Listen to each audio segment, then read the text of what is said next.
Hello friends, स्वागत है आपका परफेक्ट इंग्लिश क्लासेस में। फ्रेंड्स, आज हम पढ़ने वाले हैं क्लास 6 की इंग्लिश की बुक पूर्वी से सेकंड चैप्टर, या कहें इस बुक की पहली पोयम आज हम पढ़ने वाले हैं, जिसका नाम है the raven and the fox. यहाँ पर दो नाम दिए हैं, एक तो रेवन और एक फॉक्स। रेवन जो होता है एक क्रो की तरह नजर आने वाला पक्षी होता है, जो कि क्रो नहीं होता है लेकिन क्रो की तरह पूरा नजर आता है। ये पूरा ब्लैक कलर का होता है और इसे रेवन कहा जाता है। एक नीचे फॉक्स लोमड़ी आपको दिखाई दे रही है। एक इस पूरी स्टोरी में या पूरी पोयम में एक आपकी फॉक्स है और एक रेवन है। अब इस पोयम में आप देख रहे हैं ऊपर जो रेवन बैठा हुआ है, इसके मुंह में एक छोटा सा खाने का टुकड़ा है। ये जो लोमड़ी है इस खाने के टुकड़े को लेना चाहती है। अब इस खाने को टुकड़े को लेने के लिए ये किसी भी हद तक जा सकती है। ये इसकी चापलूसी कर सकती है। अब आपको पता है ये बहुत चतुर होती है, फॉक्स को पहले से ही बहुत चतुर माना गया है। तो यहाँ इस खाने के टुकड़े को लेने के लिए ये इसकी तारीफें करती है, ये इसका सुंदर बताती है, ब्यूटीफुल बताती है, पंखों को अच्छा बताती है। तो किसी भी हद तक ये इस टुकड़े को लेना चाहती है बस। अब देखते हैं, इस कहानी को शुरू करते हैं। इस कहानी में सबसे पहली लाइन में कहा है, let us do these activities before we read. पढ़ने से पहले हमें ये एक्टिविटी करनी है। इस एक्टिविटी में क्या कहा है, वी नो दैट फ्रॉग क्रॉक। हमें पता है कि जो फ्रॉग होते हैं, मेंढक होते हैं, वो क्रॉक क्रॉक करते हैं। Did you know that ravens also croak. जो रेवेंस होते हैं वो भी क्रॉक करते हैं, क्या तुम्हें पता था?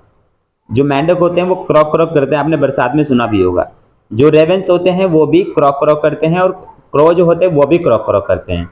तो ये लाइन यही कह रही है कि जो फ्रॉग्स होते हैं वो क्रॉक क्रॉक करते हैं और जो रेवेंस होते हैं वो भी क्रॉक क्रॉक करते हैं।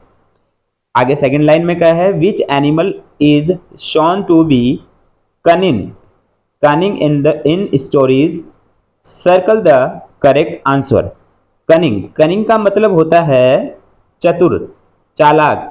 आपने जितनी स्टोरीज आज तक पढ़ी हैं उन स्टोरीज में आपने इन तीनों में से किसको चालाक पढ़ा है, किसको चतुर पढ़ा है?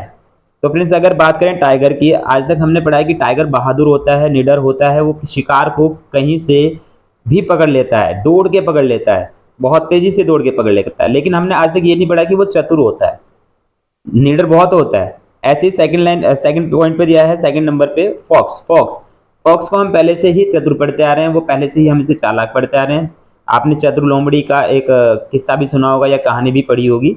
ऐसे ही बियर भालू बहुत सुस्त होता है, बहुत आलसी होता है। इसे तो कोई खाना भी अपने पास में लाके दे दे, ये तो हमेशा ऐसे ही चाहता है। तो बियर को भी हमने कभी चतुर नहीं पढ़ा है। तो फ्रेंड्स, यहाँ पे जो सही आंसर होगा वो क्या होगा, फॉक्स वाला, जो कि कनिंग है, चतुर होती है, बहुत चालाक होती है। तो ऐसे ही चैप्टर में आगे बढ़ते हैं। चैप्टर में पहला स्टैंजा पढ़ेंगे। स्टैंजा को पढ़ने से पहले आपको बता दो, इधर हमने रेमिंग वर्ड्स कुछ लिखे हुए हैं। रेमिंग वर्ड्स एक जैसे होते हैं, बच्चों को टेंशन लेने की जरूरत नहीं है। रेमिंग वर्ड वो होते हैं जो एक जैसे दिखाई देते हैं, एक जैसे सुनाई देते हैं। जैसे आपने जो पंजाबी भाई होते हैं उनके मुंह से सुना भी होगा, जैसे लस्सी वस्सी, है ना। ऐसे शब्द जो एक दूसरे से मेल खाते हो, बिल्कुल एक जैसे लगते हो। तो यहाँ पे भी रिमिंग वर्ड यही होते हैं। जैसे यहाँ पे आपका लिखा है लिम हिम, दोनों एक जैसे वर्ड हैं, तो हमने इधर इन्हें मार्क अलग से मार्क करके रखा हुआ है। दूसरे नंबर पे है बीक सीख, यहाँ पे ये भी रिमिंग वर्ड है, हमने इधर भी इनको मार्क करके रखा हुआ है।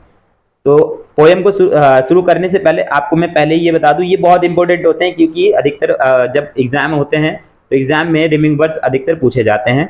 तो बच्चे फिर वहाँ पे कंफ्यूज रहते हैं कि क्या लिखें। तो आपको चिंता करने की जरूरत नहीं है, वहाँ पर आपने सिर्फ ये देखना है कि एक जैसे शब्द बोलने में कौन से हैं, कौन से वर्ड जो एक जैसे लग रहे हैं। या फिर लास्ट वाला लेटर चेक करना, लास्ट वाला लेटर जो है वो कैसे, अगर एम है तो एम दिखा देता है, लेकिन यहाँ पर बी जो है वो साइलेंट है। जिसे नहीं पता है बी साइलेंट क्यों है, तो वो हमारे चैनल पे पीछे जा सकते हैं। हमने अधिकतर वीडियोस हम डाल रहे हैं जिसमें साइलेंट लेटर का जो चल रहा है कंटिन्यू, उसमें हम नई वीडियोस डालते हैं, जिसमें अभी तक हमारा आज एच की जो वीडियो है वो अपलोड की है, जिसमें बताया गया कि एच साइलेंट क्यों होता है। तो ए से जेड तक पूरे साइलेंट लेटर हम उसमें बताने वाले हैं। तो ऐसे ही इस साइड में हमने ग्लोसरी ग्लोसरी वर्ड्स भी हमने कुछ दिए हुए हैं। ग्लोसरी मतलब होता है शब्दावली, यानी कि कुछ इंपोर्टेंट वर्ड्स आते हैं, उनको मीनिंग करके हमने साइड में दर्शाया गया है।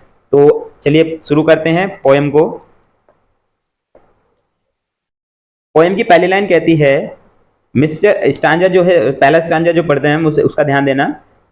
Mister Raven was perched upon a limb and Reynard the fox looked up him at him।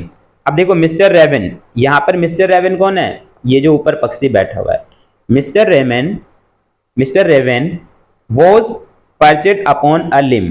perched का मतलब हमने यहाँ ग्लोसरी वर्ड में लिखा हुआ है यहाँ पर, टू सिट और rest on something high.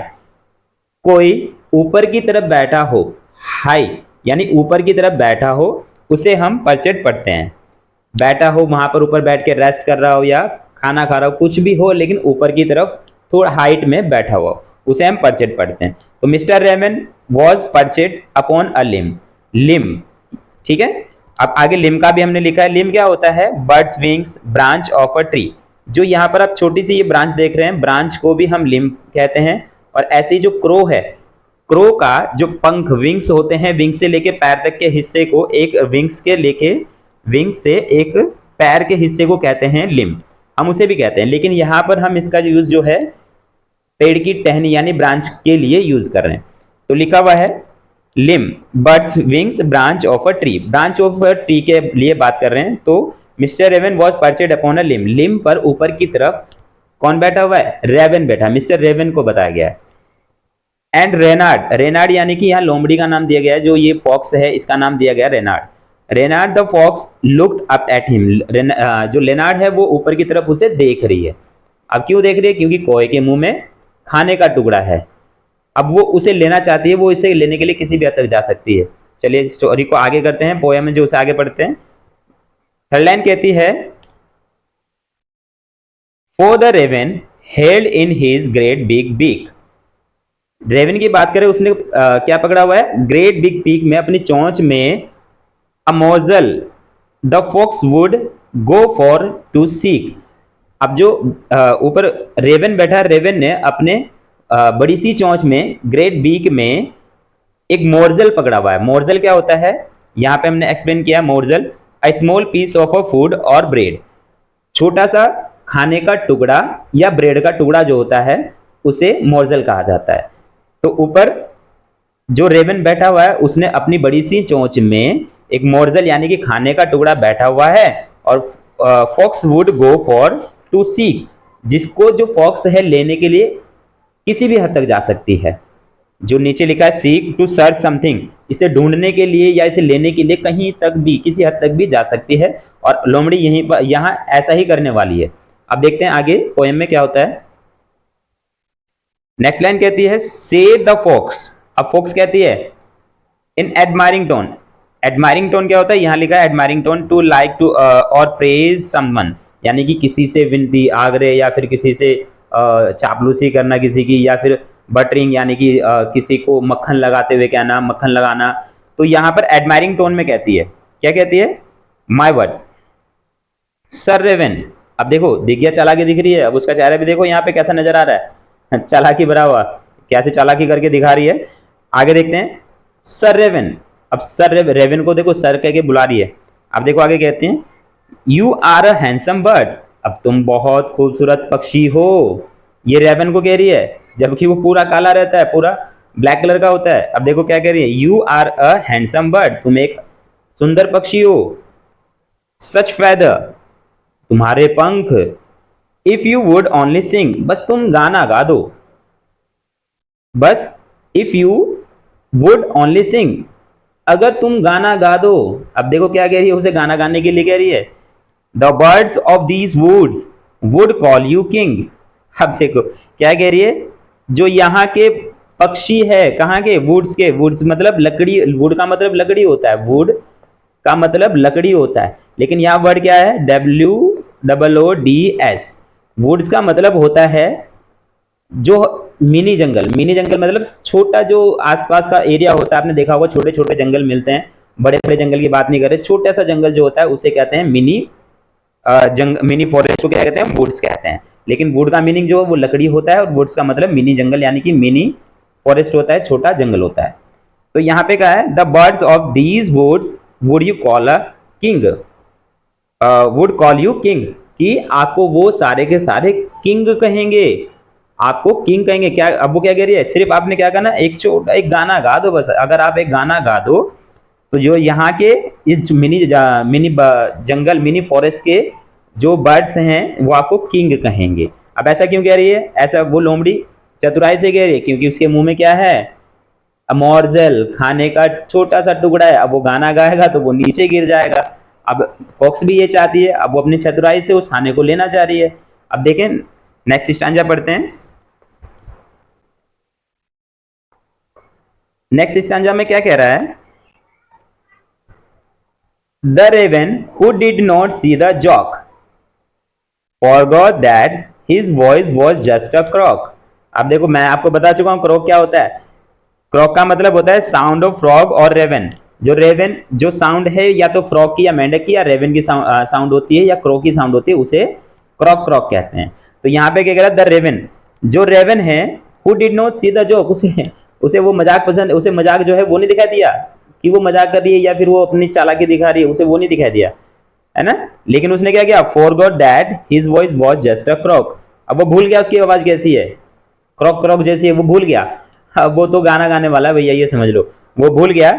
Forgot that his voice was just a croak, अब वो क्रॉक क्रॉक जैसी उसकी आवाज है ना।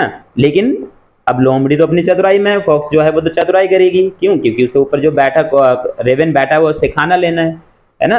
तो वो उसे क्या कह रही है, बस गाना गा दो, है ना, गाना गाने के लिए कह रही है। अब वो क्रॉक भी क्या करता है, वो भूल जाता है कि उसकी आवाज कैसे, वो क्रॉक क्रॉक करता है ना। गाना तो अगर कोयल होती है ना, अब कोयल की आवाज को मधुर माना जाता है, लेकिन यहाँ पे जो आपका रेवन बैठा है वो तो क्रॉक क्रॉक करेगा। आगे बढ़ते हैं, नेक्स्ट लाइन क्या कहती है, ये वाली, ही opened his beak in his foolish pride and down fell the morsel the fox had eyed. अब देखो उसने अपना मुंह खोला, अपनी चोंच खोली, बीक अपनी चोंच खोली, इन हिज फुलिश प्राइड अपने अहंकार में। पुलिस का मतलब यहाँ दिया हुआ है सिली नॉट सेंसिबल, जिसे नॉट सेंसिबल, जिसे सेंस ही नहीं है इस बात का कि वो उसे पागल बना रही है, वो उसकी तारीफें करके वो खाने का टुकड़ा लेना चाह रही है। तो वो अपने अहंकार में, प्राइड यानी कि अरे मैं तो गाना गा सकता हूँ, ऐसी बातें सुनने के बाद वो पुलिस प्राइड में अपनी चोंच को खोल देता है, ओपन करता है ना। और and morsel fell the and down fell the morsel the fox had eyed. और जो मोर्जल होता है, खाने का जो टुकड़ा होता है, वो नीचे गिर जाता है। जिस पर किसकी नजर थी, पहले से फॉक्स, जो नीचे लोमड़ी बैठी हुई उसकी नजर थी। ठीक है, आगे पढ़ते हैं। अब देखो मैंने आपको बताया था, हमने साइड में रेमिंग वर्ड्स भी लिखे हुए हैं। रेमिंग यहाँ पर जॉक दिया है, जॉक, जॉक क्रॉक, ऐसे ही प्राइड आइड, यहाँ पे रेमिंग वर्ड भी आपने पढ़ते हुए रहना है, साइड में हमने देख रखे हैं। और इधर हमने कुछ ग्लोसरी वर्ड भी देख रहे हैं जिनका इंग्लिश मीनिंग, और फिर हमने उसे एक्सप्लेन भी करके रखा है इंग्लिश मीनिंग में ही। नेक्स्ट स्टैंजा में चलते हैं।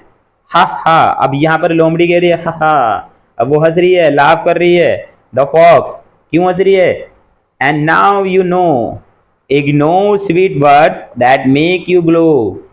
वो क्या कह रही है, ऐसे शब्द जो आपको ग्लो करते हो, जो आपकी तारीफ करते हो, ऐसे शब्दों को इग्नोर करना चाहिए। जो स्वीट्स होते हैं, आपको लगता जरूर है कि वो स्वीट हैं, पर लोग आपकी तारीफ क्यों करते हैं, अपने मतलब के लिए। तो यहाँ पे यही लाइन कह रही है कि ये अपने मतलब के लिए तारीफ कर रही थी फॉक्स जो है। और फॉक्स हंसते हुए कहती है, क्या कहती है, एंड नाउ यू नो, अब तुम्हें पता चला, क्या पता चला, इग्नोर स्वीट वर्ड्स, कि अपने जो स्वीट शब्द होते हैं उन्हें इग्नोर कर देना चाहिए। क्यों, जो आपको ग्लो करते हैं, यानी कि आपकी तारीफें सुनते हैं, अरे मैं, आप तो बड़े होशियार हो, आप तो सर ऐसे हो, आप तो ऐसे हो। तो वहां पे भी वो उसकी तारीफ कर रहे हैं, क्यों कर रही है, क्यों, क्योंकि उसे खाने का टुकड़ा चाहिए, जो मोर्जल है, खाने का पीस जो उसके चोंच में था वो चाहिए था, और वो ही नीचे गिर गया। क्यों, क्योंकि उसने उसकी तारीफ की, गाना गाने के लिए कहा, है ना। तो वो जो मोर्जल है, खाने का टुकड़ा है, वो नीचे गिर गया। अब देखें नेक्स्ट लाइन क्या कहती है, प्राइड ऑफ माई फ्रेंड। अब प्राइड ऑफ माई फ्रेंड, ये कौन कह रहे हैं, जो इस कहानी के, जो इस पोएम के लेखक हैं, जेन डाला फॉन्टेन, जेंडाला फॉन्टेन। अब ये इस कहानी के लेखक, इस पोएम के लेखक हैं। ये कह रहे हैं लास्ट 2 लाइन में, अब इन्होंने लास्ट 2 लाइन में क्या कहा देखे पढ़ते हैं। प्राइड माय फ्रेंड, प्राइड अहंकार मेरे दोस्त, अहंकार किस चीज का? इज रेदर अनवाइज, अनवाइज का मतलब होता है नॉट वाइज और नो और सेंसिबल फुलिश। सेंसिबल फुलिश, अब क्या कह रही है? अनवाइज, नॉट वाइज और सेंसिबल फुलिश। अब जो ये जेंडोला फॉन्टेन है, ये क्या कह रहे हैं?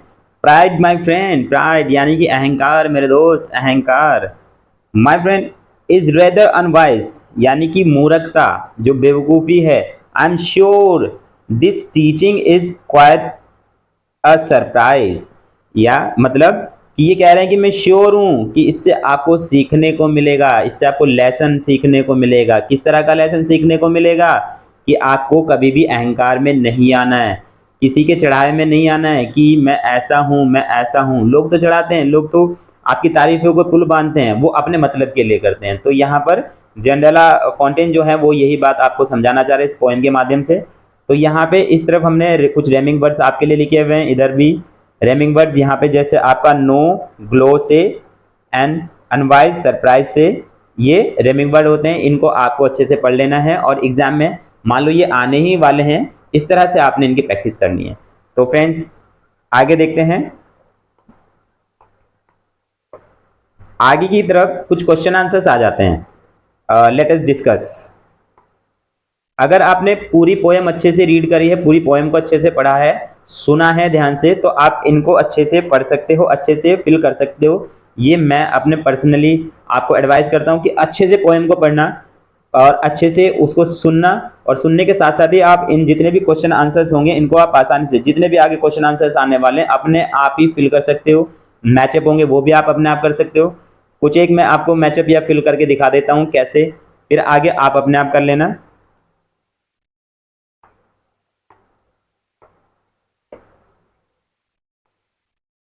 सबसे पहले स्टांजा के लिए कहा है fill the blanks by choosing the correct option. यहाँ पे 2 ऑप्शन दिए हैं, इनमें से कोई एक ऑप्शन आपको फिल यहाँ पर करना है।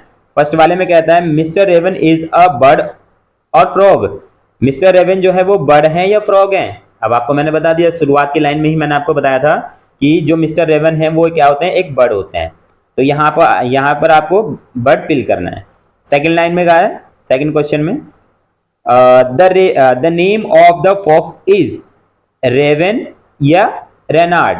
जो फॉक्स है उसका नाम क्या बताया है? तो आपने देखा उसका नाम क्या बताया था? रेनार्ड।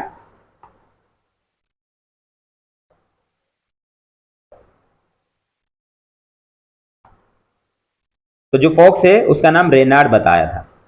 ऐसे ही थर्ड वाले में कहा है Mister Raven had dash in his beak. In his beak, उसकी बीक यानी कि चोंच, चोंच में क्या था उसकी?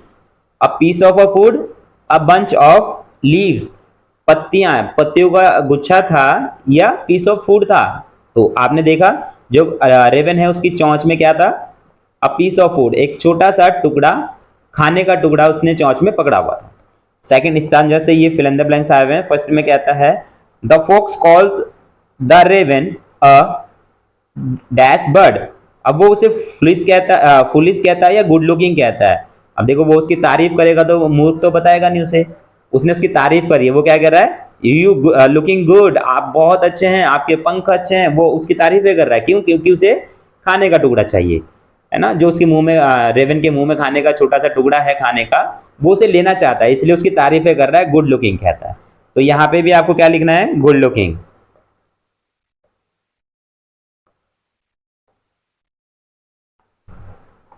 टिक कर देते हैं कि वो गुड लुकिंग कहता है। नेक्स्ट स्टांजा, सेकंड स्टांजा में ही सेकंड क्वेश्चन है the fox ask the raven to dash dance और सिंग। अब वो से जो रेवन को फॉक्स यानी कि लोमड़ी कहती है डांस करने के लिए कहती है या सिंग यानी गाना गाने के लिए कहती है?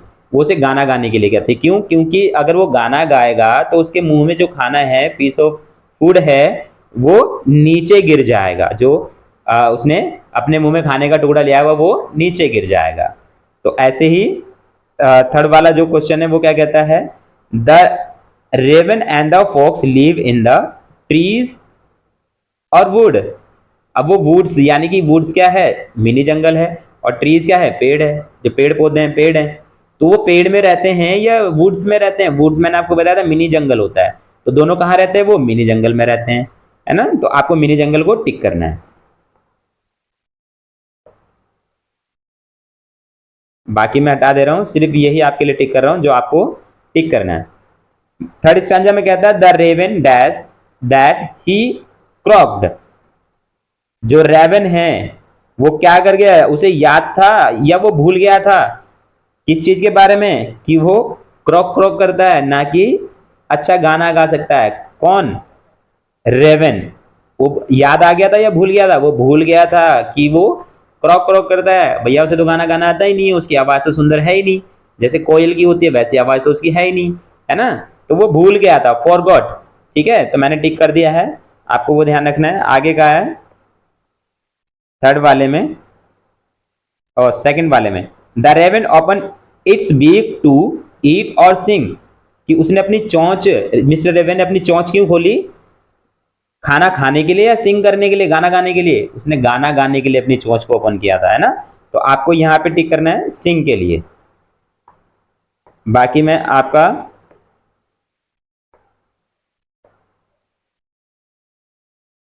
रब कर दे रहा हूं, जिससे आपको केवल वही मार्क दिखाई दे जो आंसर में। नेक्स्ट थर्ड वाला कहता है द डैश फेल डाउन। अब नीचे की तरफ क्या गिरा था? फूड गिरा था या रेवन? अब भैया पक्षी थोड़ा ना गिरा था। जैसे उसने गाना गाना शुरू किया तो रेवन के जो बीक है, जो चोंच है, उसके चोंच से क्या गिर गया था? फूड, यानी कि जो खाने का टुकड़ा है वो नीचे गिर गया था। ऐसे ही फोर्थ स्टैंजा में कहते हैं the fox dash at the raven. अब जो फॉक्स है, लोमड़ी है, वो रेवन के ऊपर उसने क्या किया? हंसी या देखा? रेवन को उसने देखा या उस पर हंसने लगी? वो उस पर हंसने लगी। क्यों? क्योंकि जो उसके मुंह में खाने का टुकड़ा था वो फॉक्स यानी कि लोमड़ी की तारीफ करने के कारण, उसे कहने के कारण कि गाना गा के दिखा दो, वो खाने का टुकड़ा नीचे गिर गया था, वो इसलिए उस पर हंसने लगी। क्यों? क्योंकि उसने उसे मूर्ख बना दिया, तो वो उस पर लाफ हो रही है, हंस रही है। तो हम लाफ को टिक करेंगे।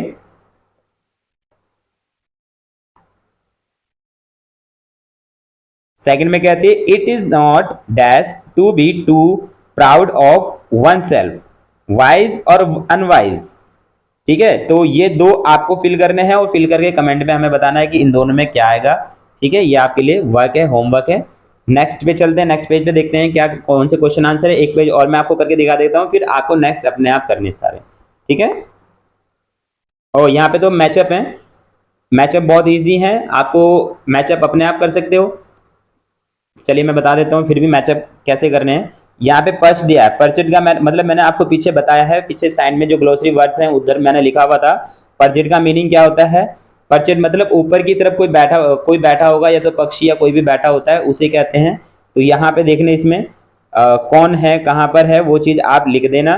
ठीक है, उस पर टिक कर देना। ऐसे ही सेकंड नंबर मोजर, मोजल क्या होता है? खाने का टुकड़ा होता है। तो आप इन वालों को रीड करने के बाद मोजल एक खाने का टुकड़ा कह के रखा हुआ होगा, स्मॉल पीस ऑफ फूड, तो वो चीज इधर होगी, तो वह आप फिर अपने आप टिक मैच कर देना। थर्ड नंबर पे दिया सीक। सीक भी आपको मैंने पीछे की तरफ जो मैंने आपको ग्लोसरी वर्ड दिए हैं उनमें बता रखा है। सीक क्या होता है? प्राइड, प्राइड भी मैंने पीछे आपको बताया हुआ है। आइड, आइड भी मैंने आपको पीछे बताया हुआ है। लिम, लिम के बारे में भी मैंने आपको बताया हुआ है पीछे। वुड्स, वुड्स के बारे में भी, ये सारे मैंने आपको पीछे पढ़ाए हुए हैं, ग्लोसरी वर्ड्स में मैंने आपको लिख के दिखाए हैं, तो वहां से आप इनको मैचअप कर सकते हैं। तो फ्रेंड्स ऐसे ये कुछ पिक्चर है, पिक्चर में भी आपको दिखाया गया है। सिर्फ आपने क्या करना है, let us think and reflect, look at the picture and number them in the order that they happen in the poem. Poem में जैसा जैसा हुआ होगा वैसे वैसे आपने उनको 1 2 3 4 करके आपको उनके नंबर देना है। तो फ्रेंड्स ये थे आपका पोएम। इस पोएम को आपने अच्छे से रीड करना है और अच्छे से पढ़ना है।